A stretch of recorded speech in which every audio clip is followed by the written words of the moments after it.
Hello student, आप सभी का स्टडी विद यूट्यूब चैनल में स्वागत है। आशा नहीं, मैं विश्वास करता हूँ कि जहाँ भी होंगे आप लोग मस्त होंगे, स्वस्थ होंगे और जबरदस्त होंगे। हम चलते हैं अपने अध्याय पर। अध्याय जो है 4 और प्रश्नावली है हम लोग का जो 4.1 और भाग 2 और अध्याय का नाम जो है आधारभूत ज्यामिति अवधारणाएं। ये मैं आप लोग को बता दिया हूँ और अच्छे से मैं समझाया हूँ, वो एक वीडियो मैं बनाया हूँ और उसके बाद मैं प्रश्नावली 1 भाग 1 भी बता दिया हूँ। तो आज मैं बताने वाला हूँ प्रश्नावली 4.1 भाग 2। तो हम लोग चलते हैं प्रश्न पर। 5वां प्रश्न बोला है कि निम्नलिखित स्थितियों में से प्रत्येक के लिए एक रफ आकृति बनाइए और उचित रूप से उसे नामांकित कीजिए।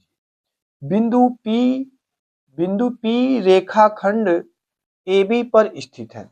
मान लो कोई रफ आकृति बनाते हैं, कहीं बनाना पड़ेगा आपको। ए वाला पर दिखते हैं, ए वाला का अलग अलग कर देते हैं सबका। ये रफ है। मान लो कि यहाँ पर बोला है बिंदु P रेखाखंड AB पर स्थित है, तो किसी को नाम रख देते हैं। देखो ध्यान से, A B। इन्हीं पर कौन सा स्थित है? इसी रेखा पर कौन स्थित है हम लोग का? तो इसका आकृति बस यही सीधा सिंपल सी बना लो। ए पर यहाँ पर बी हो जाए। पहला का जो हो गया ये तो हल हो गया, पहला नंबर हल हो गया। दूसरा बोला है रेखा एक्स वाई और पी क्यू बिंदु एम पर प्रतिच्छेद करती है। अब इस पर नाम रखना पड़ेगा अलग अलग।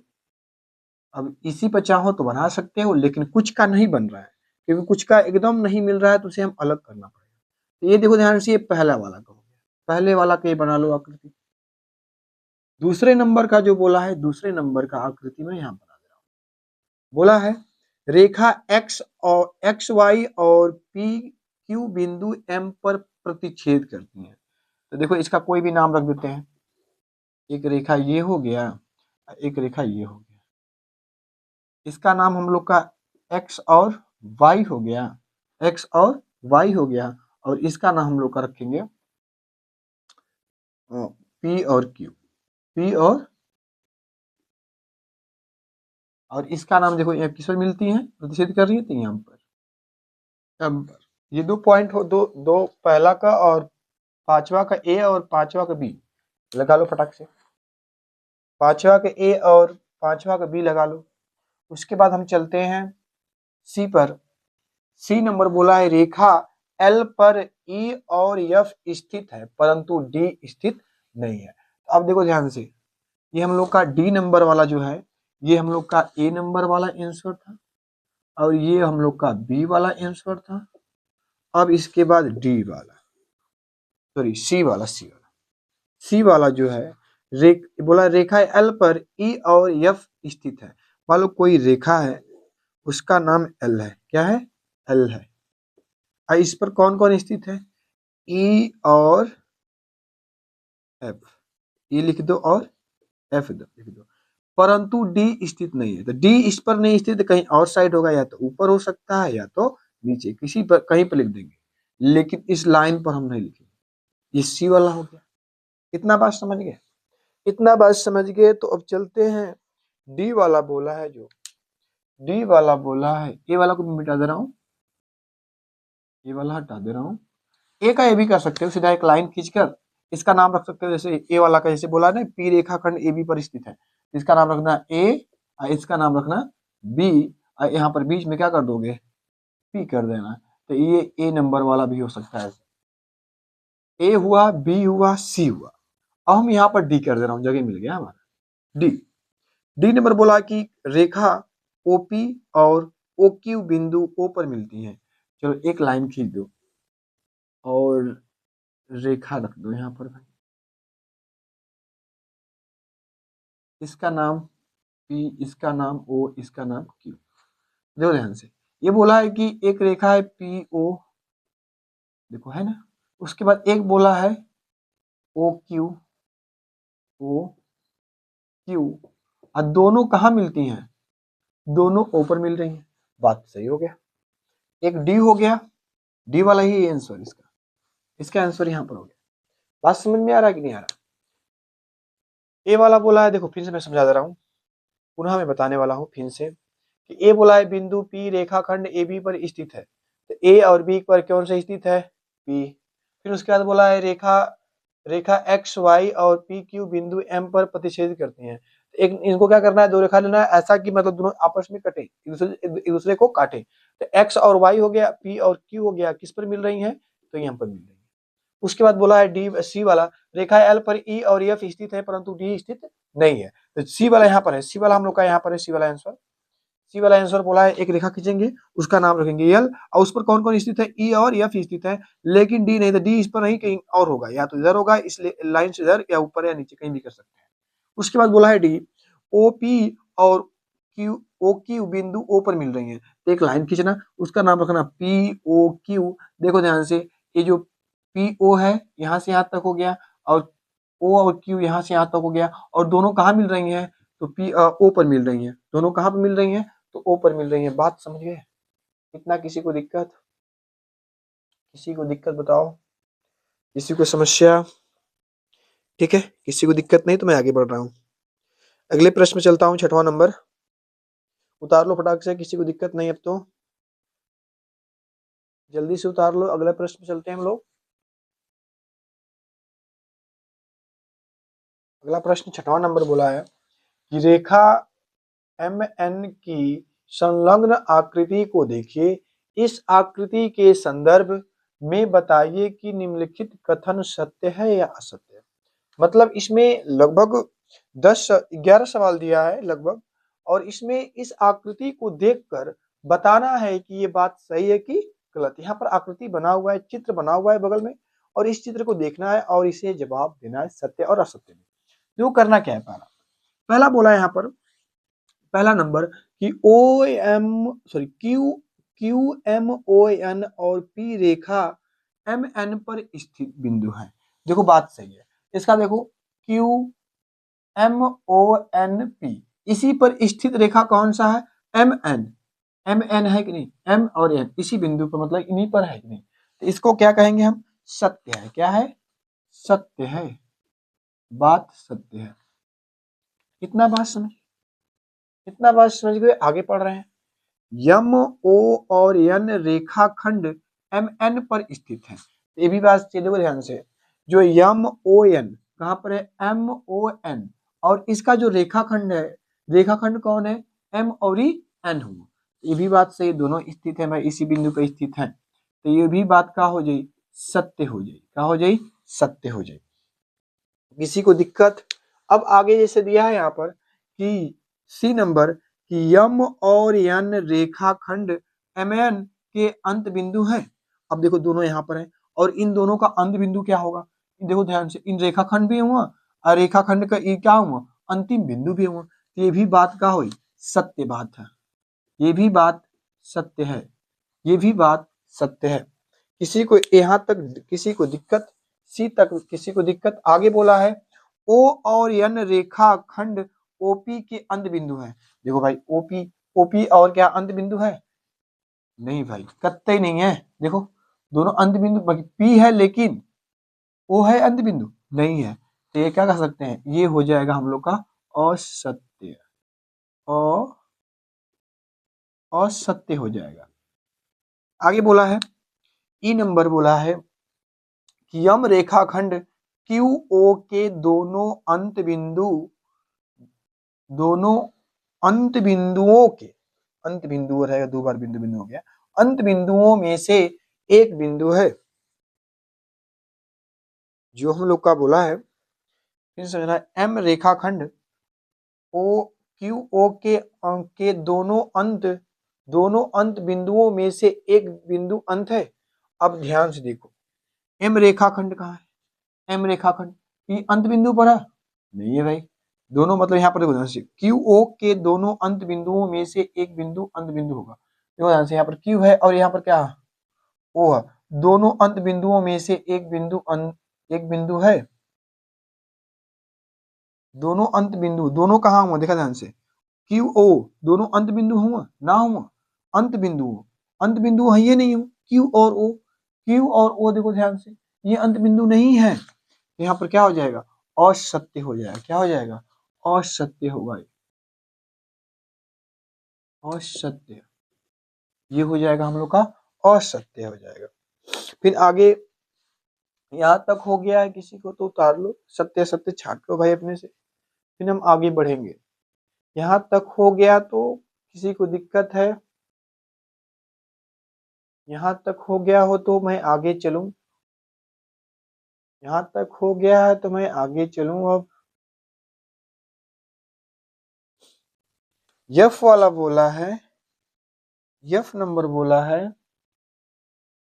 कि यम किरण, एम किरण, एम किरण ओ पी, ओपी पर, ओपी पर एक बिंदु है, एक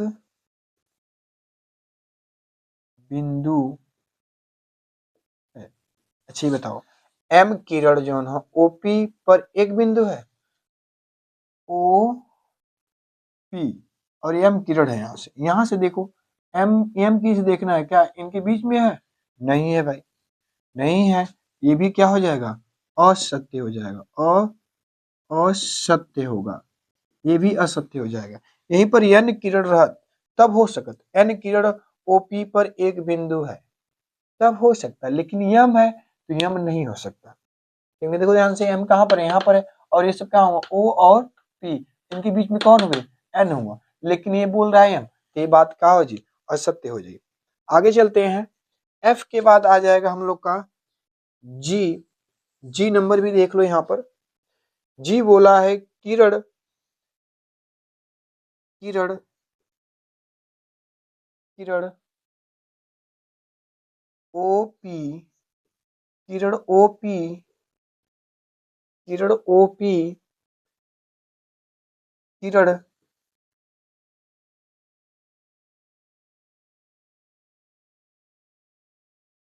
क्यूपी, किरण क्यूपी से भिन्न है, से भिन्न है।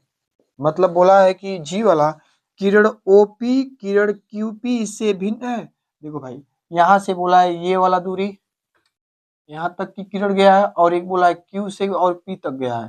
तो बताओ दोनों में भिन्नता है कि नहीं? इनमें दोनों में अलग अलग भी डिफरेंट है कि नहीं? ये अलग है कि नहीं? तो दोनों किरण क्या है? अलग अलग है, भिन्न है। तो बात क्या हो जाएगा? दो, ये बात क्या हो जाएगा? सत्य हो जाएगा। क्या हो जाएगा?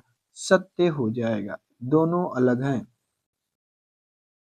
अब आगे चलते हैं, जी के बाद हम लोग का, मैं प्रश्न को मिटा दे रहा हूं, अब प्रश्न को मैं मिटा दे रहा हूं, प्रश्न को मिटाकर आगे मैं बढ़ रहा हूं।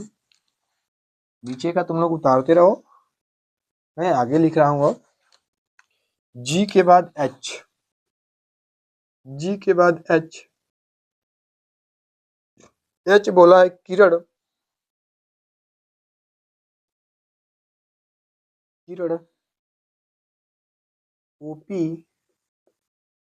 किरण ओपी वही है जो, वही है जो, वही है जो किरण ओ एम है, जो किरण, किरण ओ एम है। अच्छा ये बताओ, इस चित्र में देखो ध्यान से, दोनों एक है, दोनों एक है। ओ और देखो ध्यान से, यहाँ से चला है ओ और एम तक आया है, और एक बोला है ओ से पी तक। कहा दोनों वही हुआ? दोनों एक जैसा हुआ? दोनों वही है क्या? एक ही दूरी चल रहा है सब? देखो, ये विपरीत दिशा में चल रहा है, वो विपरीत दिशा में चल रहा है, ये एक बिंदु चल रहा है, ये दो बिंदु चल रहा है, दोनों में अंतर है। क्या है? दोनों में अंतर है। लेकिन यहाँ पर बोला है किरण वो, किरण ओपी वही है जो किरण ओ एम है, मतलब दोनों की मतलब बराबर नहीं। बात ये क्या हो जाएगा? ये हो जाएगा असत्य हो जाएगा। बात समझ रहे हो कि नहीं समझ रहे हो? कि मतलब इसमें क्या बोला है कि ओपी वही है जो किरण ओ एम है, कारण सेम सेम सेम हो, सेम सेम हो, कत्ते नहीं हो, दिखा हो जी, असत्य हो जी। अब आगे चलते हैं, आई नंबर बोला है, आई बोला है, आई बोला है कि किरण ओ एम, किरण ओ एम, किरण O M, Kiran Kiran OP OP OP के विपरीत नहीं है, के विपरीत नहीं है। अब देखो भाई, ये बात बोला है नहीं है। अच्छा ये बताओ कि अभी तुमसे बताया हूँ, ये क्या चल रहा है उसके उल्टा, ये चल रहा है उल्टा, यहाँ पर बोला विपरीत नहीं, विपरीत है, ये विपरीत नहीं है बोला, तो क्या हो जाएगा? और बात समझ रहे हो कि नहीं समझ रहे हो? अभी मैं समझाया हूँ ऊपर वाला कि दोनों क्या है, आपस में विपरीत है, वही नहीं है। लेकिन यहाँ पर बोला क्या है, किरण OM किरण OP के विपरीत नहीं है, विपरीत है, ये क्या हो जाएगा? गलत हो जाएगा, नहीं लगा दिया है। यही विपरीत कहता तो बात क्या होता? सत्य होता। लेकिन क्या हो जाएगा? असत्य होगा, असत्य, असत्य हो जाएगा। बात समझ रहे हो कि नहीं समझ रहे हो? आई भी हो गया। आई के बाद हम लोग का आएंगे जे पर, जे पर आएंगे हम लोग।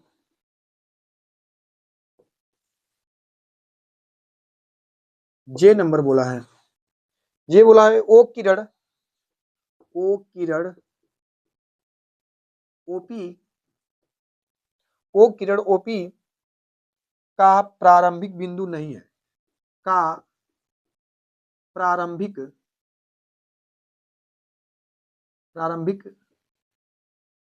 बिंदु नहीं है। अब देखो ध्यान से, यहां पर बोला है कि ओ किरण ओपी का प्रारंभिक बिंदु नहीं है। तो देखो ध्यान से, ओ किरण कहां से स्टार्ट वाला, तो ये देखो ध्यान से, वो कहां से? बीच से है, और यहाँ पर बोला है कि प्रारंभिक बिंदु नहीं है। तो देखो ध्यान से, कहां से एक किरण जो बन रहा है, कहां से बना है? ओपी से, ओ से चला है, कहां से चला है? ओ से चला है पी की ओर। तो ओ ही तो प्रारंभिक बिंदु है हम लोग का, वो क्या है? प्रारंभिक बिंदु है। लेकिन यहाँ पर क्या बोल दिया, यहाँ पर बोला कि नहीं है, ये बात क्या हो जाएगा? असत्य हो जाएगा। क्या हो जाएगा? असत्य हो जाएगा। भाई बात समझ रहे हो ना? यही बोलता कि प्रारंभिक बिंदु है, तो ये बात सत्य होता है, लेकिन नहीं है बोला है, ये क्या हो जाएगा? असत्य हो जाएगा, क्योंकि हम लोग का ओ से ही तो चल रहा है कि भाई किरण ओ से पी की ओर चला है। आगे चलते हैं, हम लोग का अब लास्ट है के नंबर, के ये आखिरी है असत्य असत्य वाला, छठवां नंबर का। बोला है एन किरण एन किरण एन किरण एनपी एनपी और एनएम एनएम का प्रारंभिक बिंदु है, का प्रारंभिक प्रारंभिक प्रारंभिक बिंदु है। अब ध्यान से देखो, दोनों बोला है एन किरण जो है, एन किरण जो है, एन से देखना है, एन से पी और गया है, हाँ बात तो सही है, प्रारंभिक बिंदु यहाँ से हो गया, ये तो इसका प्रारंभिक बिंदु, और एन से एम तक चला है, तो ये प्रारंभिक बिंदु है। ये क्या है? प्रारंभिक बिंदु है। इसलिए देखो ध्यान से, ये ध्यान से देखो, एन किरण जो है एन से ही चला है, एन जो है किरण कहाँ से चला है? एन पी से चला है, और एन एम का प्रारंभिक बिंदु है कौन? एन है। तो कहाँ से स्टार्ट हुआ है दोनों ओर? तो एन से ही स्टार्ट हुआ है यहाँ, तो ये बात क्या हो जाएगा?